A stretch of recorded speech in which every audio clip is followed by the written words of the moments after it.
नमस्कार दोस्तों, आप सब लोग का स्वागत है हमारे चैनल एग्ज़ाम क्रैकर में। आज जो हम लोग बात करने वाले हैं आप लोग के intelligence bureau security assistant tier 3 interview के बारे में बात करने वाले हैं, जो कि आप लोग के लिए काफ़ी इंपॉर्टेंट हो जाता है आप लोग के रिलेटेड टू इंटरव्यू। ठीक है, करंट अफेयर्स का आप लोग का सेक्शन काफ़ी इंपॉर्टेंट हो जाता है, और करंट अफेयर्स में सबसे इंपॉर्टेंट करंट अफेयर्स चल रहा है आप लोग का इलेक्शन। 2019 में आप लोग का इंटरव्यू होने वाला है, और 2019 में आप लोग का इलेक्शन होने वाला है। इलेक्शन होने की डेट्स आप लोग की आ चुकी है, 11 अप्रैल।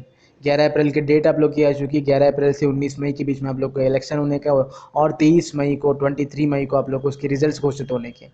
तो 2019 में जितने भी इंटरव्यू होते हैं, चाहे आपका आईबी का इंटरव्यू हो या फिर आप लोग का कोई भी गवर्नमेंट जॉब का इंटरव्यू या प्राइवेट जॉब का इंटरव्यू है, कोई भी इंटरव्यू, मतलब जहाँ पे आप लोग को ये चेक किया जाएगा कि आप लोग का कॉमन नॉलेज है या नहीं है।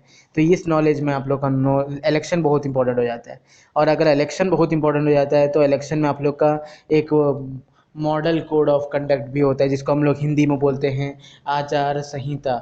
आचार संहिता जो बोलते हैं हम लोग हिंदी में, और इंग्लिश में मॉडल कोड ऑफ कंडक्ट बोलते हैं। ये भी काफ़ी इंपॉर्टेंट हो जाता है। इस मॉडल कोड ऑफ कंडक्ट में आप लोग का होता क्या है, क्या क्या इसके रूल्स हैं, और क्या इसको इसमें क्या रूल्स को अगर हम लोग रेगुलेट, हम लोग ये क्या सुप्रीम कोर्ट से रिलेटेड है, इलीगल है या इलीगल है, इसमें अगर कोई गलती करता है क्या उसको सज़ा होती है या नहीं होती है, और इसमें उल्लंघन करते हैं और आज तक हुआ है, और या फिर पहली बार model model code of conduct आचार संहिता कहाँ पे लगा, कौन से स्टेट में लगा, कहाँ पे लगा, कौन से विधानसभा में लगा या कैसे लगा, ये सब हम लोग इस वीडियो में देखने वाले हैं।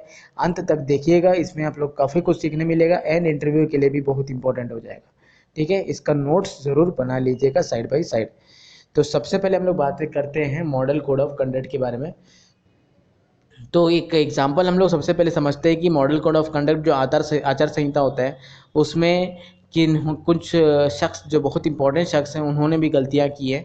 जैसे कि आप लोग मोदी जी जो हैं, उन्होंने 2014 के इलेक्शन के समय अपने जो उनको वोट मांगने के चक्कर में, वोट मांगने समय जो है, उन्होंने एक सेल्फी शेयर की थी। ठीक है, सेल्फी शेयर की थी वो अपने सोशल मीडिया में। तो ये भी आप लोग का आचार संहिता का उल्लंघन किया गया है। ठीक है, सेल्फीज भी शेयर नहीं करना है, आप लोग को किसी प्रमोशन को नहीं करना है एक दो दिन पहले।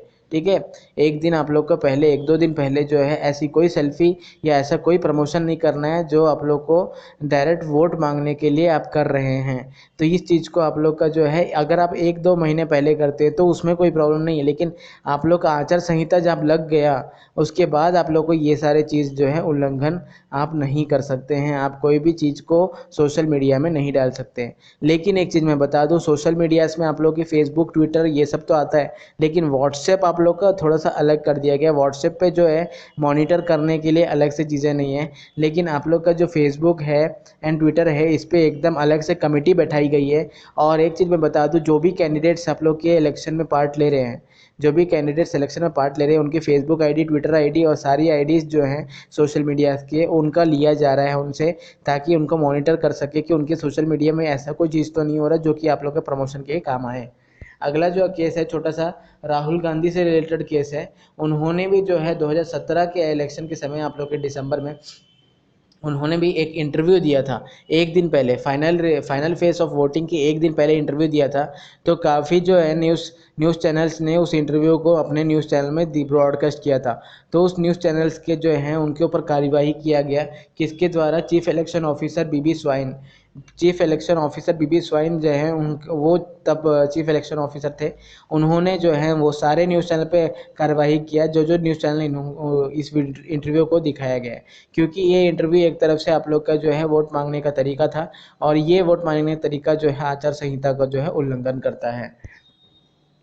अगला जो इम्पोर्टेंट चीज़ है, अभी अभी एक चीज़ और बात हुआ है, जो आप लोग का असिस्टेंट कमांडर, आप लोग का जो विंग कमांडर था, जो अभिनंदन, श्री अभिनंदन जी जो थे, जिनको पाकिस्तान में उनको कैद कर लिया गया था, लेकिन उनको रिहा कर दिया गया। तो उस चीज़ को जो है, उनका फ़ोटो को यूज़ नहीं कर सकते हैं।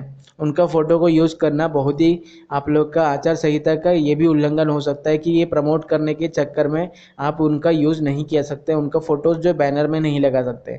क्योंकि हाल फिलहाल में जो दिल्ली के एक विधायक हैं, उन्होंने अपने पोस्टर में, उन्होंने अपने बैनर में अभिनंदन का फ़ोटो जो है ऐड करवाया है। तो ये चीज़ भी आप लोग का आचार संहिता का जो है उल्लंघन कर रहा है। तो आप लोग को कोई भी पॉलिटिकल बेनिफिट के लिए आप लोग कोई भी मिलिट्री मैन या फिर कोई भी चीज़ ऐसा नहीं कर सकते जो कि आप लोग के मिलिट्री से और डायरेक्टली प्रमोशन कर रहे हैं, ठीक है। ये चीज़ आपको मना किया गया, एकदम अलग से बताया गया है। अभिनंदन का फ़ोटो आप लोग जो हैं किसी भी बैनर में नहीं लगा सकते हैं। अगला है कुछ इंपॉर्टेंट चीज़ें बात करते हैं हम लोग। इलेक्शन जो आप लोग का ये आचार संहिता है, पहली बार आप लोग का कहाँ लगा? 1960 में केरल में लगा। केरल के विधानसभा में आप लोग के 1960 में पहली बार आप लोग का ये आचार संहिता लगा हुआ था। अब यहाँ आप लोग देखोगे, यहाँ पे दिसंबर 4 2013 में that called upon the political parties, their leaders and candidates to desist from displaying photographs and of defense personnel of function involving them in advertising and as a part of election propaganda। बात यही है, आप लोगों को 2013 में parties को बताया गया कि आप लोग कोई भी फ़ोटोज़ को सोशल मीडिया में शेयर नहीं करेंगे फॉर प्रमोशन बेसिस, ठीक है।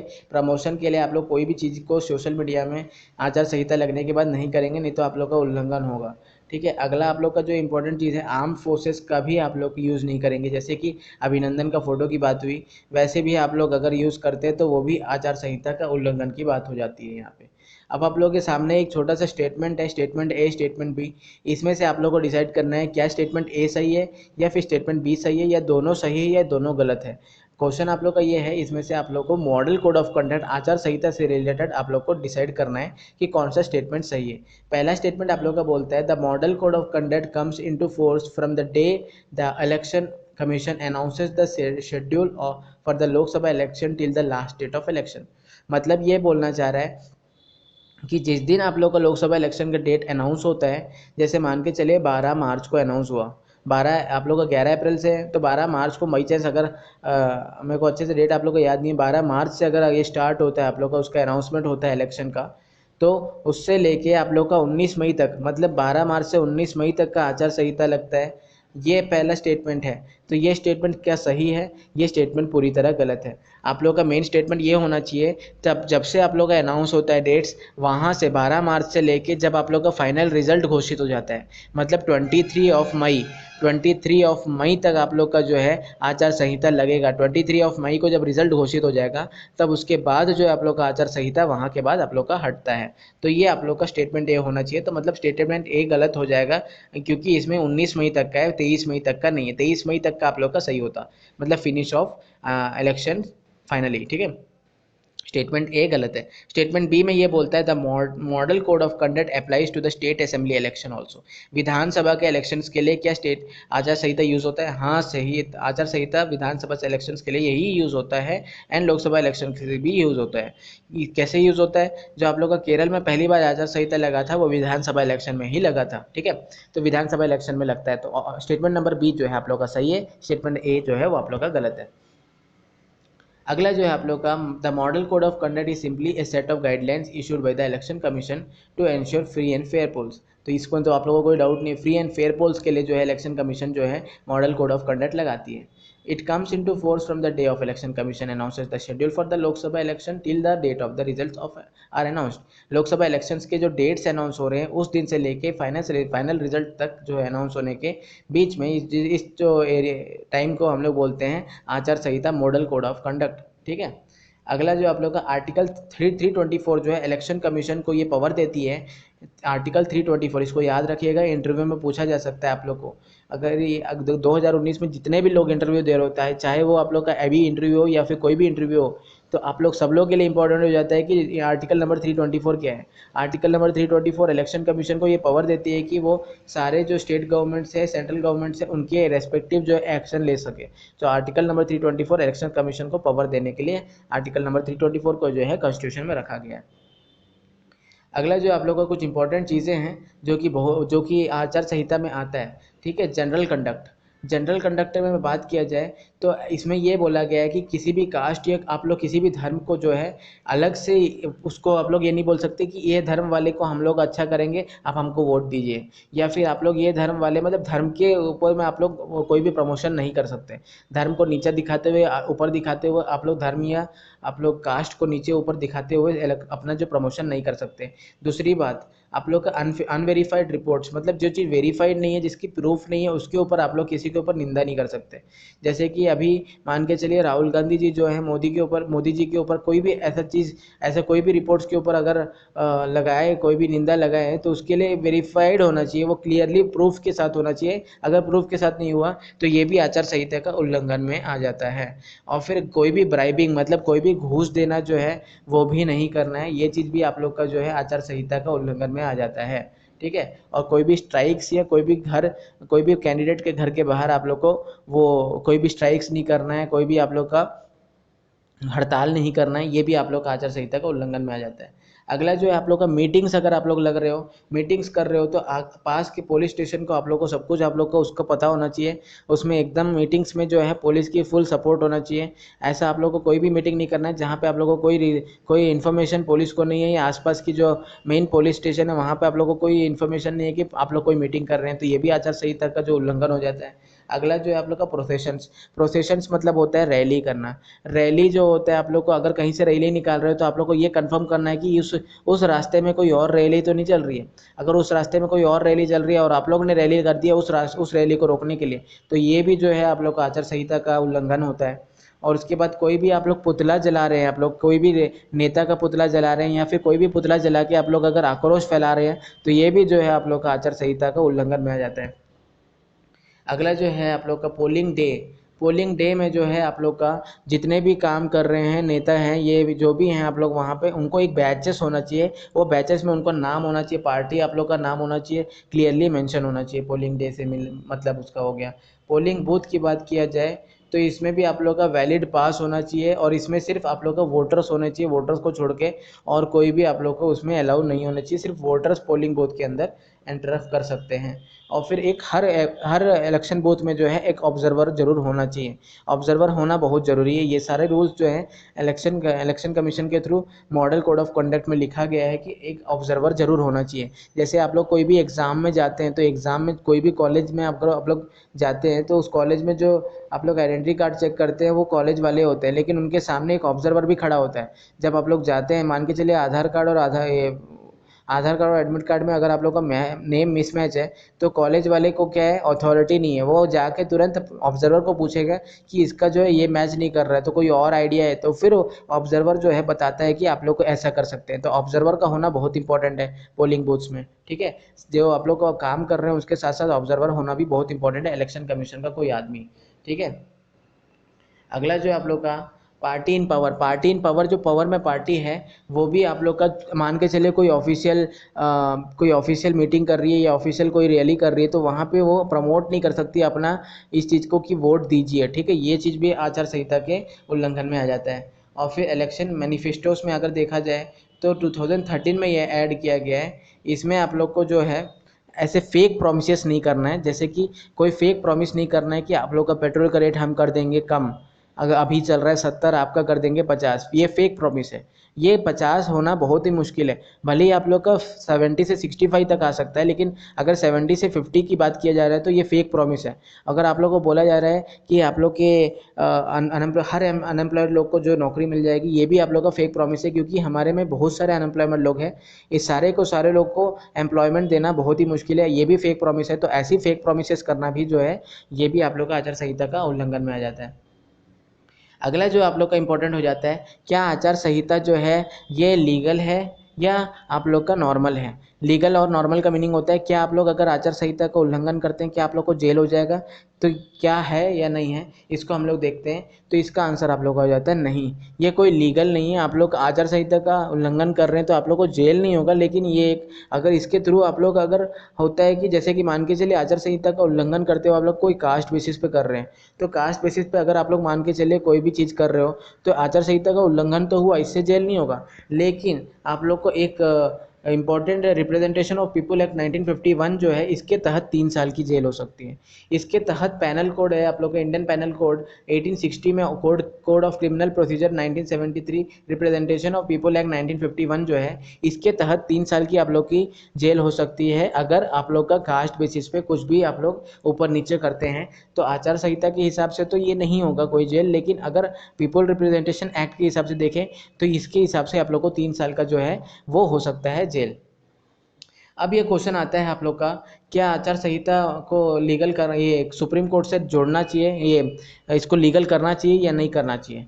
तो इसका इसमें ये बोला जा रहा है, एक एक आप लोग का होता है हाँ इसको जोड़ना चाहिए, इसको जोड़ना चाहिए। कैसे जोड़ना चाहिए? इसको जोड़ के आप लोग का इसमें जो आप लोग का रिप्रेजेंटेशन ऑफ पीपल एक्ट 1951 है, इसके साथ जोड़ के ये किया जा सकता है। अगर कास्ट में बेसिस में या फिर आप लोग का कम्युनल बेसिस, धर्म बेसिस में अगर कुछ भी गड़बड़ होता है तो उस बेसिस पे आप लोग को 3 साल का सजा होना चाहिए, इसको जोड़ देना चाहिए। ये है आप लोग का कि इसको लीगल करना चाहिए। इसके हाँ में तर्क ये दिया गया है पीपल रिप्रेजेंटेशन एक्ट वाला, लेकिन इसमें नहीं भी बोला जा रहा है। नहीं क्यों बोला जा रहा है? नहीं बोलने का बहुत बड़ा रीज़न है, इसको आपको मैं समझाता हूँ क्लियरली। नहीं बोलने का सबसे बड़ा रीज़न ये है कि इसको लीगल नहीं किया जा सकता है। अगर इसको लीगल किया जाएगा तो आचार संहिता के थ्रू जो है केस आप लोग का सुप्रीम कोर्ट में चले जाएगा। सुप्रीम कोर्ट में अभी ऑलरेडी करोड़ों, 3 करोड़, 2, 3, 3.5 करोड़ आप लोग के ऑलरेडी बहुत सारे जो है केसेस पेंडिंग में, अभी ऑलरेडी बहुत सारे केसेस पेंडिंग में। अगर ये केस भी पेंडिंग में चले गया तो इलेक्शन रुक जाएगा, और इलेक्शन अगर रुक गया तो सरकार बन नहीं पाएगी, और सरकार नहीं बन पाई तो देश चलाएगा कौन? देश चलाने के लिए सरकार तो बनानी पड़ेगी। इसलिए जो है इसको सुप्रीम कोर्ट तक हम लोग लेके नहीं जा सकते। जैसे कि आप लोग, मैं आप लोग को एकदम ज्वलंत चीज़ जो अभी एट प्रेजेंट आप लोग को मेरे खुद का एक्सपीरियंस बता रहा हूँ मैं। 2017 में एसएससी सीजीएल का प्री हुआ था, और उसके जो मेंस है और सब कुछ का रिजल्ट आने वाला था आपको 2018 मिड में। 2018 के मिड में आप लोग को उसका फाइनल रिजल्ट आने वाला था, लेकिन वो केस जो है उसमें कुछ चीटिंग का केस हुआ। उस केस के कारण वो सुप्रीम कोर्ट तक चले गया, और आज जो है आज भी उसका हियरिंग चल रहा है, आज भी उसके रिजल्ट्स रुके हुए हैं। तो सुप्रीम कोर्ट में एक बार केस चले गया तो उस पर तारीख आने ही रहती है। इसलिए जो है आचार संहिता को सुप्रीम कोर्ट तक नहीं ले जाने का ऑर्डर ये हाँ में सपोर्ट कर रहा है कि आचार संहिता को कोई भी लीगल नहीं करना चाहिए, और आचार संहिता को लीगल करना चाहिए। इसके सपोर्ट में बोला गया पीपल रिप्रेजेंटेशन एक्ट 1951 में इसको जोड़ देना चाहिए, ताकि अगर कोई भी कम्युनल या कास्ट बेसिस पे कोई भी गलती होती है तो उसके लिए 3 साल का सज़ा हो जाए। तो ये हाँ और ना में आप लोगों को तर्क समझ में आ गया होगा। क्वेश्चन आपके बनता है कि क्या उसको लीगल बनाना चाहिए, तो उसमें हाँ भी बोल सकते हो, ना भी बोल सकते हो, और अपना अपना तर्क जरूर दे दीजिएगा उसके साथ साथ में। ये होता है आप लोग को, कभी भी किसी चीज़ को भी आप लोग उसको सपोर्ट कर रहे हो तो। ये कुछ इंपॉर्टेंट चीज़ें हो गई इलेक्शन से रिलेटेड। लोकसभा इलेक्शन में आप लोग का इलेक्शन का डेट मैं बता दूं, 11 अप्रैल से लेके 19 मई तक होने वाले हैं। अप्रैल में 3 डेट हैं, 11, 18 और 23, और मई में 4 डेट हैं। ठीक है, मई में 4 डेट है और अप्रैल में 3 डेट है। टोटल आप लोग के 7 दिन में 7 चरण में होने वाले हैं। 7 चरण में होने वाले हैं। 19 मई के बाद आप लोग को 23 मई को जो है आप लोग को फाइनल रिजल्ट आ जाएगा, और उस दिन आप लोग को पता चल जाएगा कि आप लोग का कौन सी पार्टी लीडिंग है। ठीक है, तो ये है आप लोग का मेन आप लोग का आचार संहिता आप लोग को क्लियर हो गया होगा। मॉडल कोड ऑफ कंडक्ट क्या होता है ये क्लियर हो गया होगा। तो आशा करता हूँ काफ़ी कुछ क्लियर हो गया होगा, और अगर क्लियर हो गया तो ज़रूर वीडियो को लाइक कीजिएगा एंड शेयर कीजिएगा। लाइक करना मोस्ट इंपॉर्टेंट है।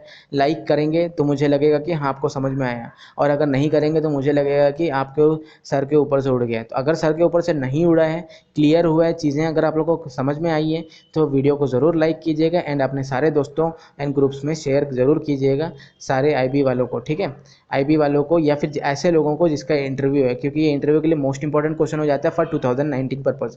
2019 में आपका इंटरव्यू भी है, 2019 में आप लोग का इलेक्शन भी है। सो 2019 का मोस्ट इंपॉर्टेंट क्वेश्चन हो जाता है आप लोग का ये। ठीक है, इससे रिलेटेड कोई भी क्वेश्चन आ सकता है। तो आशा करता हूँ काफ़ी कुछ समझ में आया होगा। एंड नए लोगों को मैं बता दूं, अगर आप लोग पहली बार वीडियो देख रहे हैं तो चैनल को सब्सक्राइब कर लीजिएगा। इंटरव्यू के अभी चल रहे हैं आप लोग के सेशंस। जो भी वीडियो मेरे को, जो भी आप लोग का टॉपिक मेरे को लगता है कि बहुत इंपॉर्टेंट है, तो मैं उसका वीडियोस बना रहा हूँ। और आप लोग को कोई ऐसी टॉपिक मिले जिसमें आप लोग को डाउट हो रहा है और आप लोग को ऐसा लग रहा है कि वो इंटरव्यू के लिए बहुत इंपॉर्टेंट है, तो उसको या तो मुझे कमेंट सेक्शन में आप लोग लिख सकते हैं, या फिर examcrackerwithav@yahoo.com में आप लोग उसको मेल कर सकते हैं उस टॉपिक को। तो जितने ज़्यादा आप लोग के टॉपिक रहेंगे उस टॉपिक में हम लोग जो है उस टॉपिक में वीडियो बना देंगे, और आप लोग का जो है क्लियर हो जाएगा उस चीज़ में। तो चलिए मिलते हैं नेक्स्ट वीडियो में, एंड तब तक के लिए धन्यवाद। एंड लास्ट में मैं एक चीज़ बताता हूँ आप लोग को, स्टडीज़ के साथ साथ अपनी हेल्थ का भी ध्यान दीजिए, एंड अपना रूटीन चेक जो है, रूटीन जो है उसको बिगाड़ना नहीं है। रात को सही टाइम पे सोना है, सुबह सही टाइम पे उठना है, अपना जो दिनचर्या है वो एकदम सही रखना है। योगा कर सकते हैं, स्पोर्ट्स खेल सकते हैं, व्यायाम कर सकते हैं, एक्सरसाइज कर सकते हैं, लेकिन अपना जो है बॉडी पे मेहनत, अपना अपना जो हेल्थ पे है उस पर फोकस ज़रूर रखिएगा, एंड अच्छे से पढ़ते रहिए। Be healthy and be happy. चलिए मिलते हैं नेक्स्ट वीडियो में, तब तक के लिए धन्यवाद and all the best for your future exams.